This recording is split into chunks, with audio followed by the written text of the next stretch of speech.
Usomlomo woMasipala ombaxa iNelson Mandela Bay unkosikazi Buyelwa Mafaya uyinqumamisile intlanganiso yebhunga ebekuza konyulwa kuyo usodolophu omtsha kuba ayibanga nenani elaneloyo igunyazisa ukuba iqhubele phambili. Uxhwebhu lwatyikitywa ngooceba abayi-62 bebhunga. Noxa kunjalo, uceba we-DA owayityikityile ulahlile ngelixa umnumzana Mkhuseli Mtsila we-United Front erhoxisile yakhe ivoti.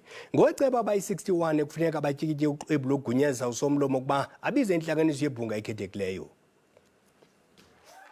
Usomlomo webhunga lomasipala ombaxa iNelson Mandela Bay unkosikazi Buyelwa Mafaya uthi le ntlanganiso isilele kwinani eliqingqiweyo lamalungu anokubamba intlanganiso yebhunga likamasipala. Le ntlanganiso ekhethekileyo yebhunga yamemelelwa ngamalungu ayi-62 e-DA, iCope, i-ACDP, i-UDM kunye ne-United Front ngethemba lokuseka urhulumente wolawulo ngentsebenziswano.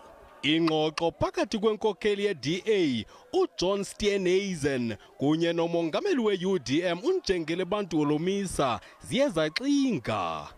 La maqela mabini akaboni ngasonye emva kokuguzulwa kwamongameli bobani njengesekela sodolophu lika-Athol Trollip we-DA.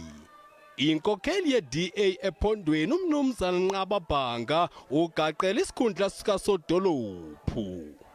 Unjengele Olomisa uthi uxanduva lulele kwi-DA ne-ANC ukuba ziseke urhulumente wentsebenziswano ne-UDM.